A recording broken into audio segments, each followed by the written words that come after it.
This episode is brought to you by Dave. When you need money in a pinch, Dave can help. It's a banking app that can help you get up to $500 instantly. No interest, late fees, or credit check. Join the millions already using Dave to get financial relief and sign up for an extra cash account to get up to $500 instantly. Go to dave.com/Spotify or download the Dave app now. For terms and conditions, go to dave.com/legal. Instant transfer fees apply. Banking services provided by Evolve Bank and Trust, member FDIC. Are you tired of micromanaging your kids? Are you tired of trying to handle everything and fix everything and manage everybody's emotions? Of course you are. And that's why you're listening to the Calm Parenting Podcast. And we're going to deal with that today. I'm going to give you a really cool tool for you to use that you're really going to love, that is going to work wonders in your family, but it's going to be hard for you because you and I have control issues and a lot of anxiety. But I'm going to show you how to do this, and it's really, really important. So welcome. If you're new to the Calm Parenting Podcast, my name is Kirk Martin. I'm founder of Celebrate Calm. You can find us at celebratecalm.com. If you need help with anything, email us, reach out to us. We're a family. We're not a business or an organization. We're a family like yours who loves helping other families. It's not a business. It is a passion of ours. And we take everything seriously that you email to us. Just before I did the podcast, Casey was texting me. He's on the road today. And he's like, well, are you going to answer that question? Because I really needed help with that. When people email us, you're opening up to us. You're being vulnerable about what you're struggling with. And so we really wrestle with your issues and try to email very quickly, very, very quickly, with very thoughtful response and hopefully some strategies, some insights that will help you. We try to direct people to the right resources, right, to help you. We can do that even within your budget. We're here to help you. So email Casey, Casey, at celebratecalm.com. And he is our strong-willed child who will help you out, and he's awesome with people. By the way, I have control issues. I see every single email that comes through Celebrate Calm, because it's what we built based on decades now. But you know what it was built on? It was built on one, our experience with Casey, right? Because he's a really challenging kid. Our experience changing ourselves. And that continues to this day. For those of you who are young, just realize the older you get, the more you realize how messed up and flawed you are. And then you embrace that and you change, and it's very, very liberating. So if you're resisting that, which most men do, because most of the emails are like, well, my husband just thinks that, punishing for bad behavior and giving consequences is going to help. And I just had that email. The kids are 11 and 13. I'm like, dude, it hasn't worked for 11 years.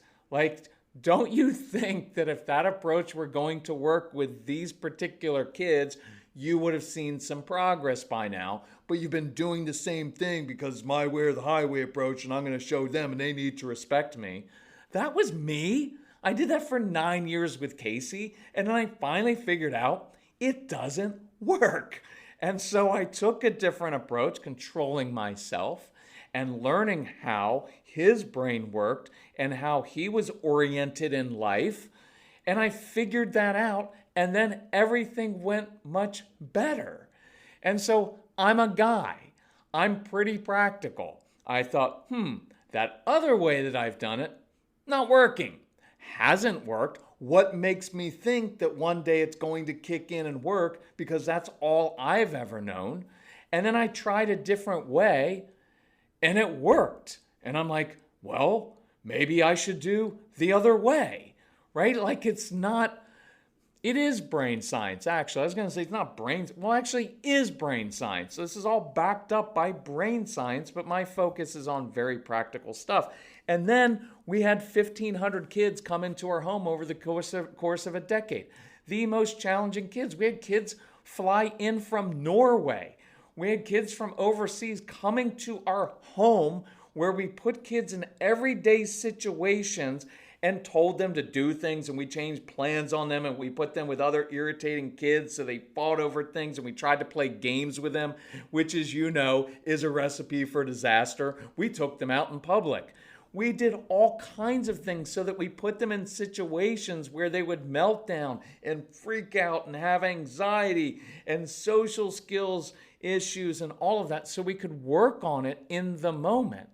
And so I want to teach you a really important lesson that we learned early on, both with our son and all the kids that we work with. And this is, if you get the Calm Parenting Package. By the way, you know the cool thing about having your own business? We make up our own rules. So Mother's Day has passed, but we talked about this weekend as a family, we decided, let's keep running the Mother's Day sale, because we're getting awesome testimonials this weekend from people who are like, we just started doing what you said to do and it's working a lot better. It's changing our relationship. So we're like, okay, so we're just going to extend this for another week. So if you get the programs, the first one we always recommend beginning with is called Enjoy Your Strong-Willed Child. Stop the power struggles from morning to midnight. Here's why. One of the third big principle on their lesson is this. It's called stepping back. I want you to step back so that your child can step up. And this is a very important principle. It's hard for you with control issues, but you've got to do it.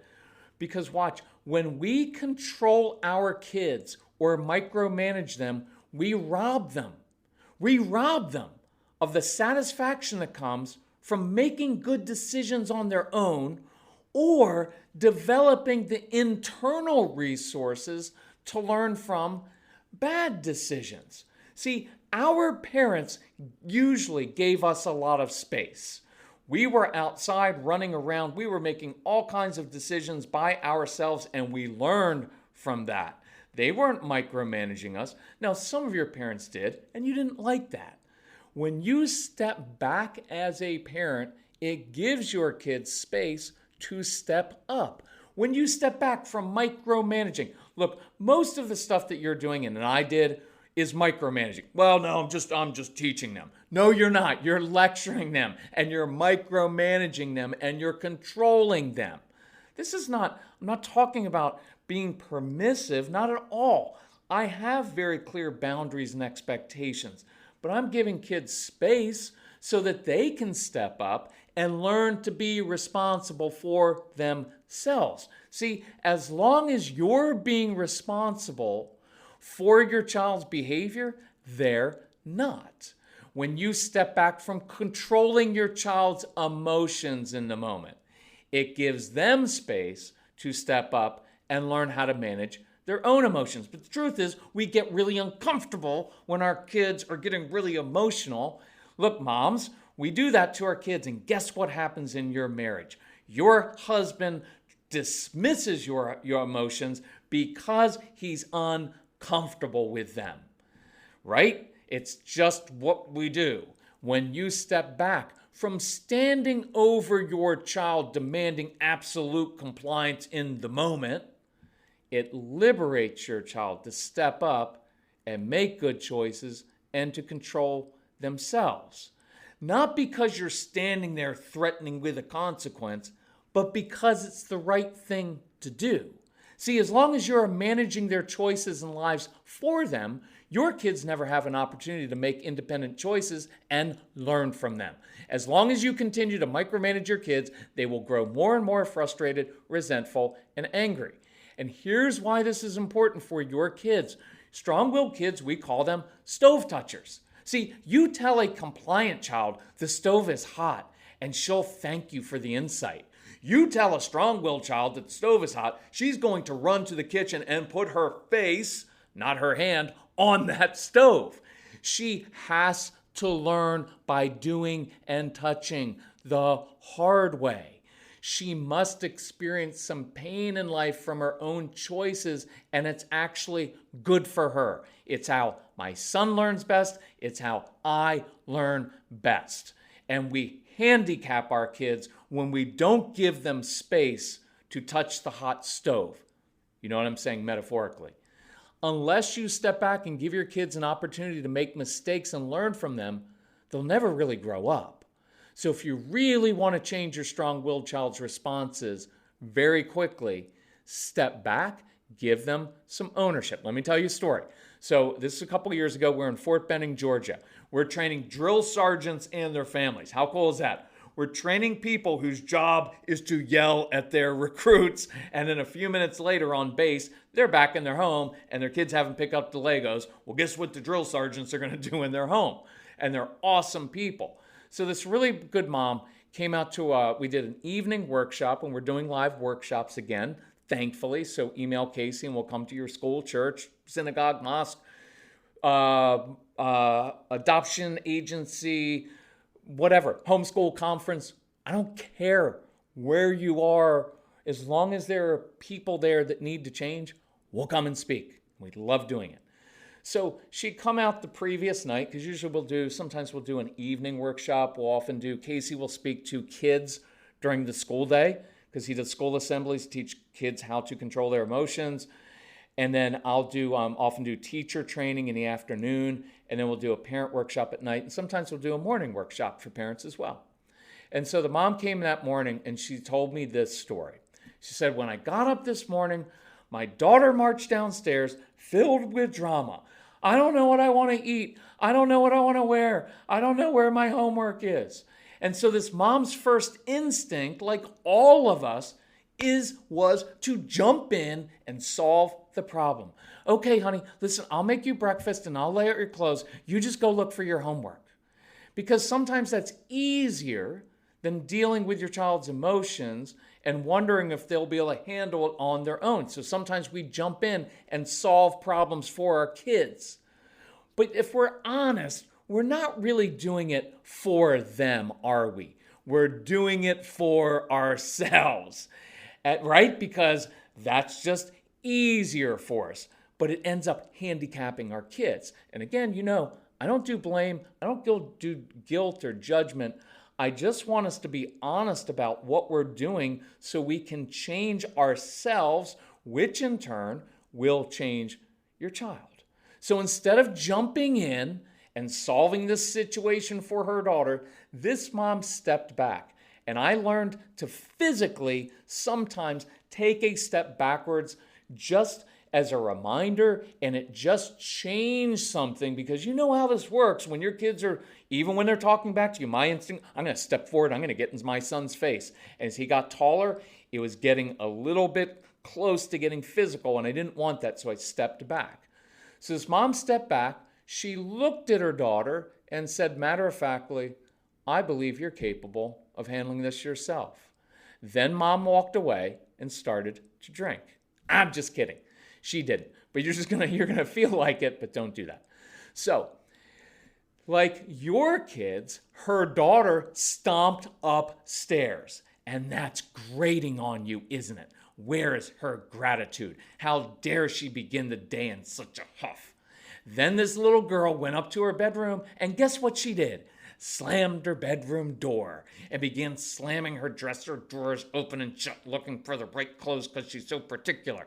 And that's when you want to stomp upstairs yourself and yell, you don't have to respect me, young lady, but you're going to respect my furniture. Right? You've done that, haven't you? Right? We all have.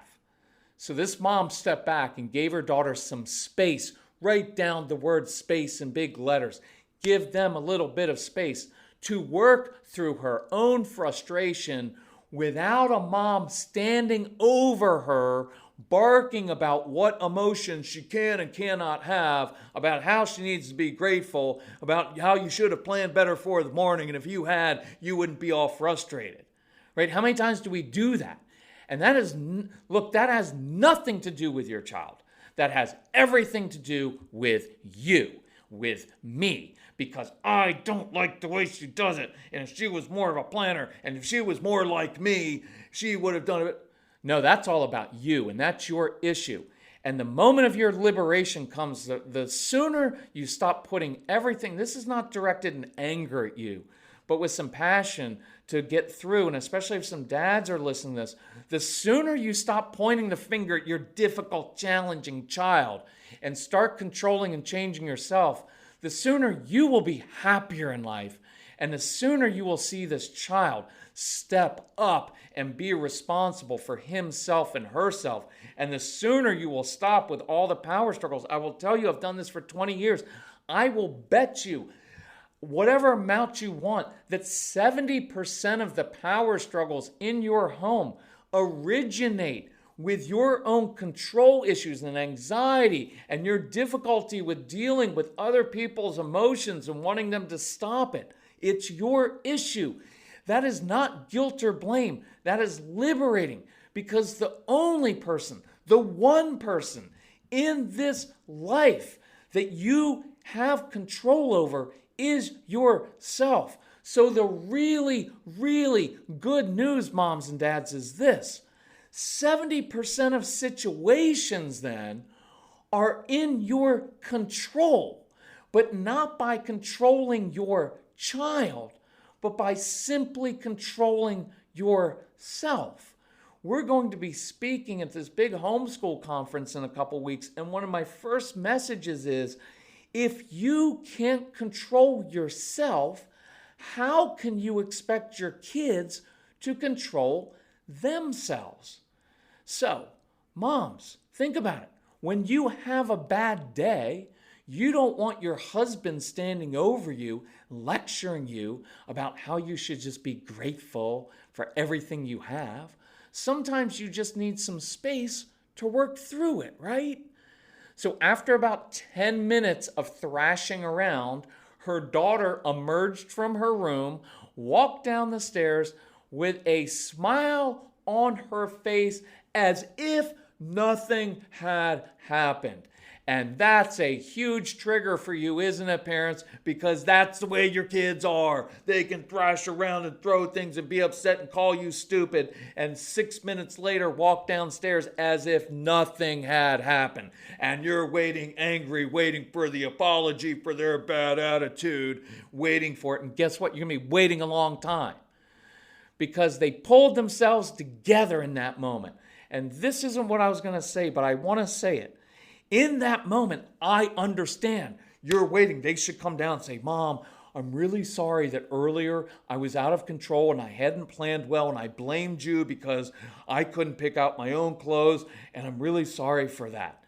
I know you're waiting for that, and sure, they should say that, but they're not right now because they don't have the maturity, emotional maturity to do it.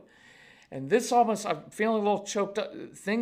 When things trigger me a little bit inside like this emotionally, I know it's important. What I really want you to see in that moment, because this girl came downstairs as if nothing had happened and said, Mom, I've got it taken care of. Have a good day. And I know inside you're fuming like, what just happened? But instead of standing there indignantly waiting for that apology that's owed to you, instead what I want you to look at is, here was a kid who 10 minutes ago was out of control because she's got a busy brain, because she is more emotional, probably more creative, and everything feels like it's out of control in her life, and she was thrashing about. But she pulled herself together. And what we miss in the moment is a huge opportunity to say, honey, that was really cool, because you went from being really frustrated to pulling yourself together. That was awesome, right? How many moments do we miss because we're spending all this time trying to get, I needed an apology. Why? You're a grown-up. So guess what? Grow up. It's not all about you. Well, but I need to teach her how to apologize. I promise your kids, once they calm down, they will apologize. And I'll throw this out there, and you may not like it, but I believe it to be true. The fact that she went up to her room and found her stuff and pulled herself together, that was her apology. She's not going to come down and use the words. Who wants to relive what they just did? Mom, I was just a few minutes ago, I was just out of control and I called you bad names, and it was really immature of me, because what I found early in my life is I'm not in control of myself a lot, and so I say things and do things and I get in trouble a lot, and I feel really bad about myself, and I actually feel like you don't like me that much because you like my brother better because he gets ready better than I do, and so I really have a lot of shame inside, and so I just want to tell you that I'm sorry. Who is going to say that, right? What kid can say that? And so, look, it's almost... If you get inside the head of the kid instead of in your own thing of like, and I get it, you want to teach your kids the right thing, like, well, she needs to apologize. That was her way of apologizing. She went upstairs, and so she banged a couple dressers and drawers. Guess what? I'm 55. Occasionally, I bang stuff, and I know it makes my family uncomfortable. I'm not doing it a lot because I got control of myself. But I do it occasionally. It happens. And I don't need someone popping their head in the room saying, "Everything okay in here, Mr. Calm Guy?" No, what I need is some space to work through it. And do you know when I come out of the room, if I was banging a couple things around, I don't come out like a peacock all proud of myself, like, "Look what Mr. Calm Guy did. He banged some things around, but now I'm calm." No, I'm sheepish. I'm ashamed of the fact that I lost it over something small, because that's when I lose it. I don't lose it over big stuff.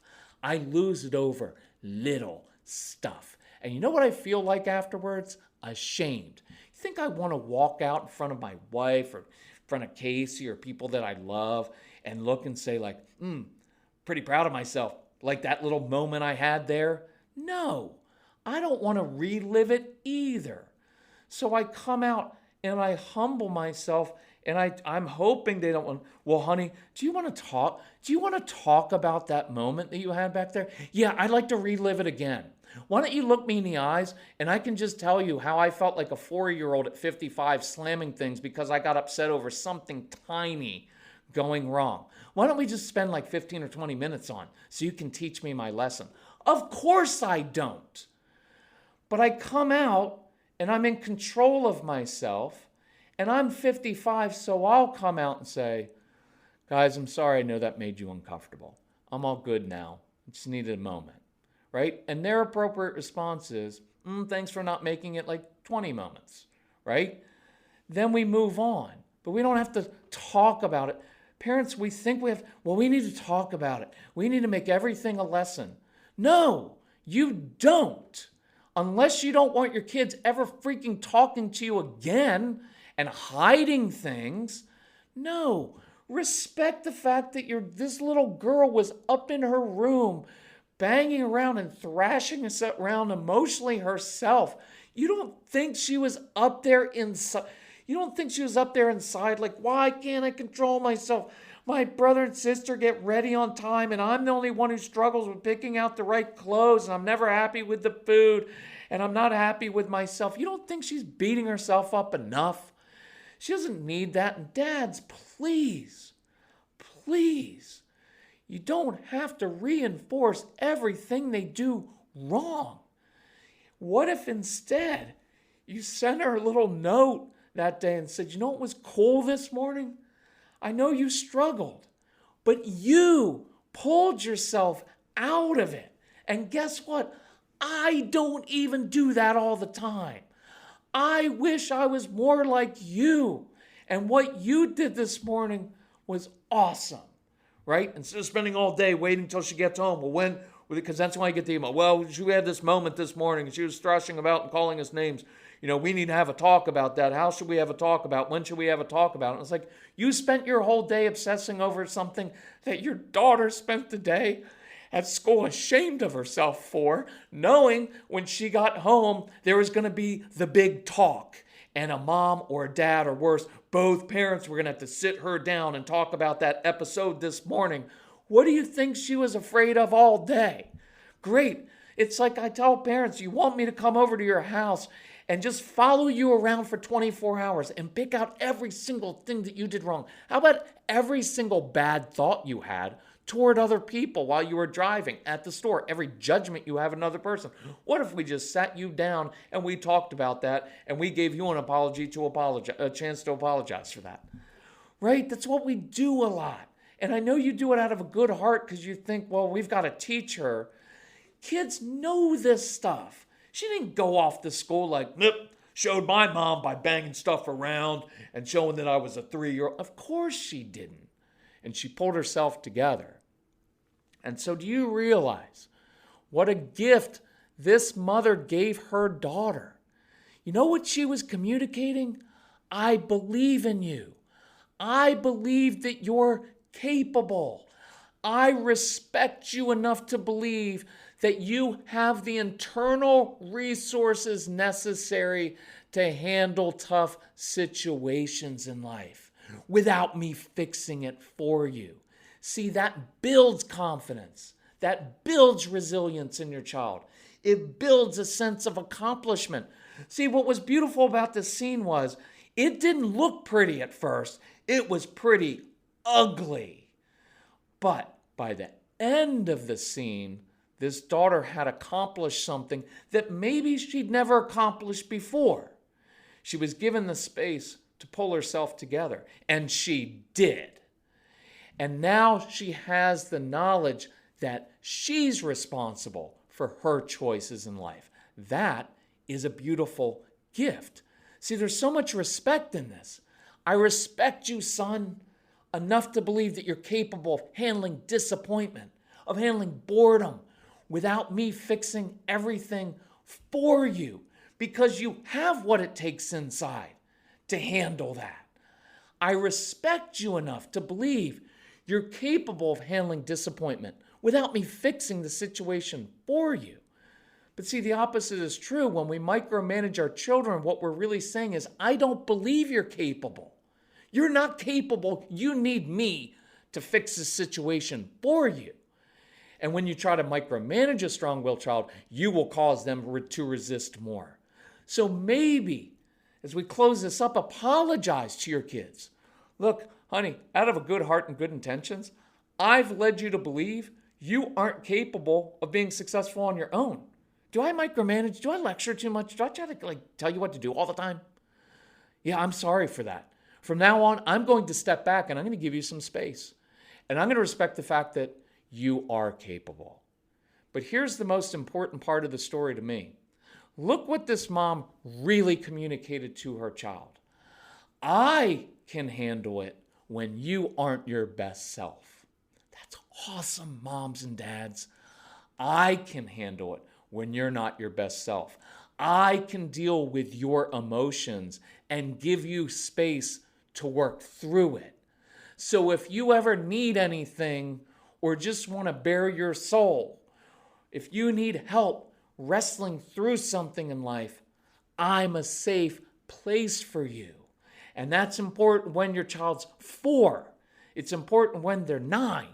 It's really important when they're 14 and 16, so that they come to you for help instead of going to social media or their friends, or when they're really young, instead of burying it or starting to do self-destructive behaviors. I want them to know I have a mom and dad, or a mom or dad, whatever your family situation is. I have a parent who can handle me when I'm having a rough time. I have a parent who can control himself or herself, and now I know I can do the same. That is a big goal this week. You're going to have to work hard at that this week. This is breaking a lot of patterns that you and I have had for a long time of stepping in. So let's practice that this week. Practice it of stepping back, giving space, saying, I believe you're capable of handling this. And watch as your kids grow in responsibility for themselves. Watch as your relationship gets better. If you need to apologize to them, do so. That's called honesty and integrity, and that's called modeling appropriate behavior for your kids. And remember, I didn't even plan this when I was thinking about this podcast. Remember, when they pull themselves out of it, even if it was a hard morning and it didn't start well, but then it ended well, stop waiting for some big apology and reliving the shame, and instead acknowledge and say, that was really cool.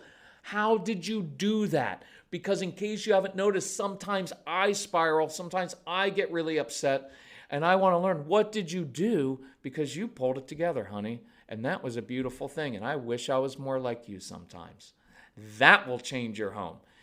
I encourage you to work on this. If we can help you with it, either go on the website, Celebrate Calm, get the Get Everything package is on sale for Mother's Day. The Calm Parenting package is on sale. Just about everything is on sale. It shouldn't even have to be on sale, because look, for $197 for the Calm Parenting Package, or I think it's $179, I don't even know right now. It's on sale. And to get everything is it's the price of a trip to see a therapist. But if you can do this, start doing this, it changes you forever. It's really, really cool. I'm proud of you for listening. I appreciate it. I hope you'll share this. And if we can help you, email kccasey@celebratecalm.com. We'll help you. We'll help your family. We'll do things within your budget. Whatever you need, we want to be here for you and change, because this is about changing generational patterns, which is really, really cool. Okay. Love you all. Thanks. Bye-bye.